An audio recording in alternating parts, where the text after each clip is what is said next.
అందరికి నమస్కారం।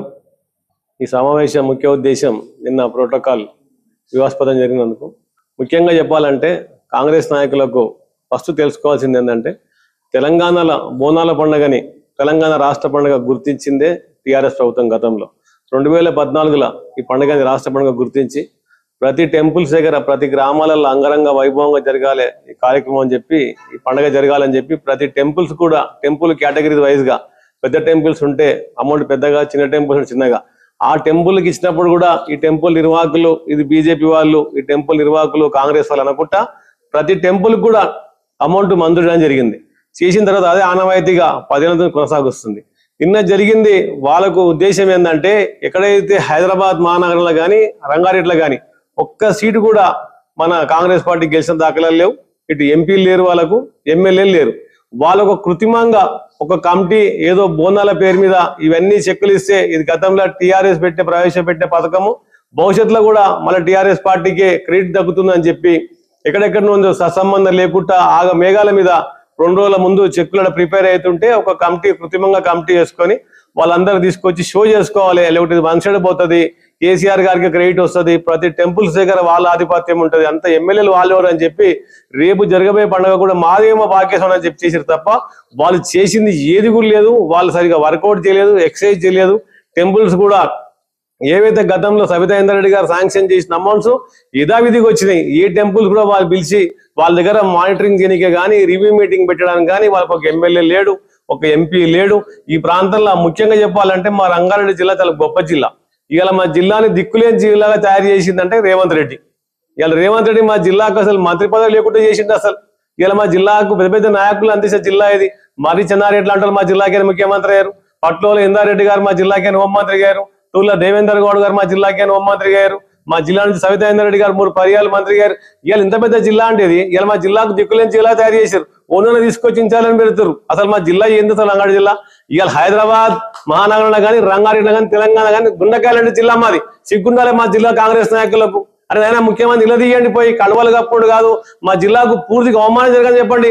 మీకు రంగారెడ్డి జిల్లాలో పుట్టిన వాళ్ళు అయితే మీకు సీఎం నేతలు ఉంటే ముఖ్యమంత్రి ఇలా తీయండి, మీరు మా జిల్లాకు మంత్రి పదవి పెట్టారా అని చెప్పి। ఏం చిన్న జిల్లా అనేది హైదరాబాద్ లో?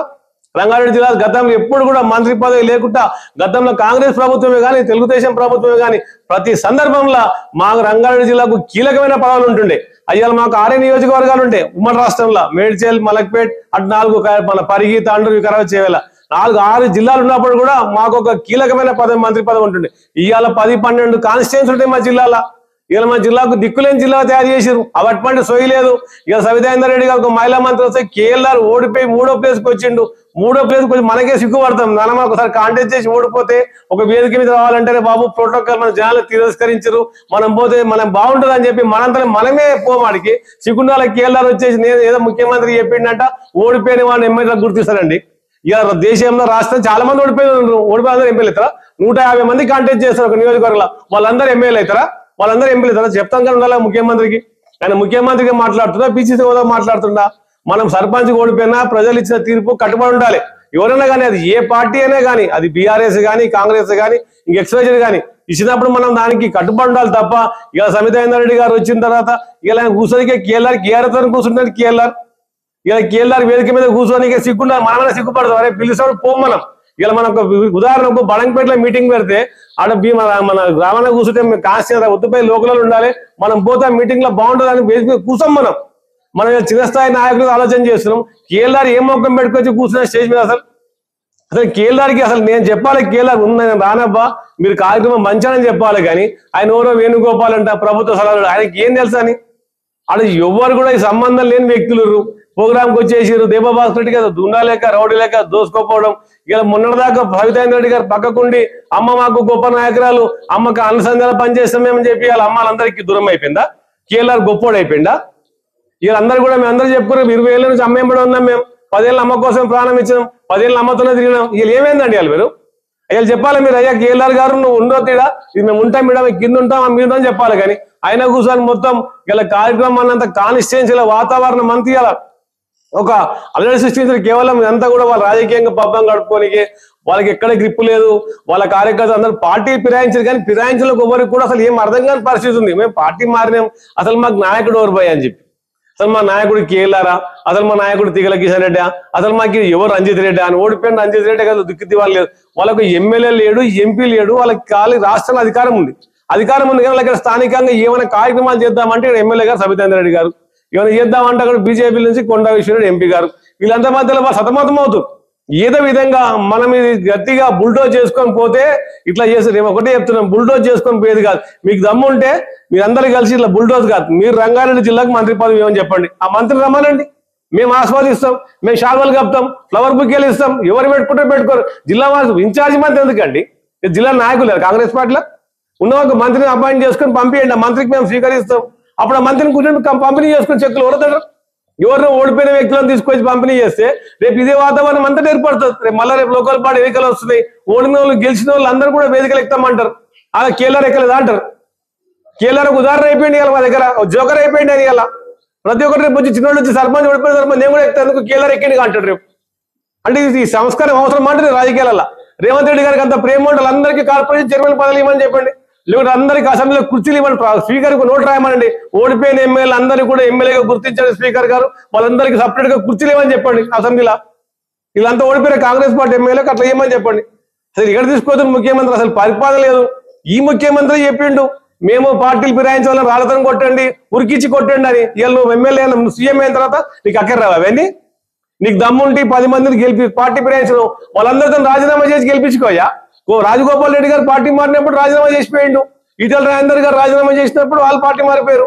అట్లా 10 మందితో రాజీనామా చేయించి నువ్వు అప్పుడు నేనేం తెలుసు, సత్తా ఏందో తెలుస్తుంది. అప్పుడు టకటక్ వస్తున్నావు, కన్నులు కప్పుతున్నావు. అప్పుడు ఎందుకు అప్పుడు రాజగోపాల్ రెడ్డి గారు పార్టీ మారారు, ఈటెల రాజేందర్ పార్టీ రాజీనామా చేసిపోయారు వాళ్ళు. వీళ్ళందరూ నువ్వే చెప్పినావు ఉరికిచ్చి కొట్టు తనమని చెప్పి, వాళ్ళు నువ్వే డోర్లు ఓపెన్ చేసిన అంటారు.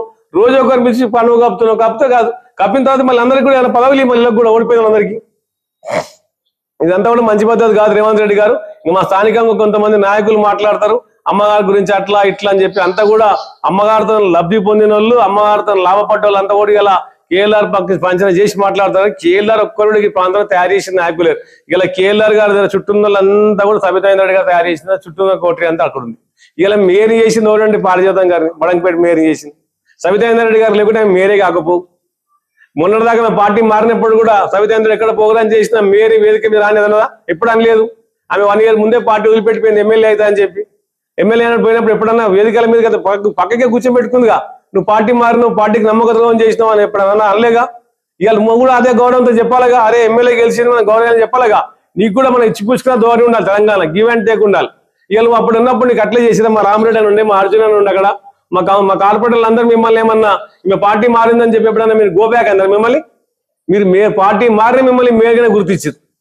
అట్లా కేఎల్ఆర్ గారు దయచేసి ఇంకొకసారి మీరు వేదికల మీకు ఎక్కకండి, పర్వత గారికి రాండి. మీకు అట్లాంటివి కావాలంటే మీరు ముఖ్యమంత్రి గారికి మీకు గిల్ల చాలా ఇన్ఫ్లుయెన్స్ ఉంది. బట్టి విక్రమార్క దగ్గర, మీకు మల్లికార్జున ఖర్గే, ఆ కేసీ వేణుగోపాల్ దగ్గర ఒక పెద్ద పదవి తీసుకొని రండి. భవిష్యత్తులో మేము అందరం కూడా మేము వస్తే మేమే శాల్వాలు కప్తాం, మీకు వేదిక మీద కూర్చొని అందరూ చప్పలు కొట్టి వేదికలు ఎక్కిస్తాం. కానీ మీరు ఇట్లా మాజీ ఎమ్మెల్యేగా, మేడ్చల్ మాజీ ఎమ్మెల్యేగా వచ్చి మా మహేశ్వరం కాన్స్టిట్యున్సీలో వేదిక పైన కూర్చోదని మీకు ప్రెస్ ముందు గట్టిగా హెచ్చరిస్తున్నాం. Thank you. ఈ వీడియో మీకు నచ్చితే లైక్ చేయండి, షేర్ చేయండి, మా ఛానల్ ని సబ్స్క్రైబ్ చేయండి.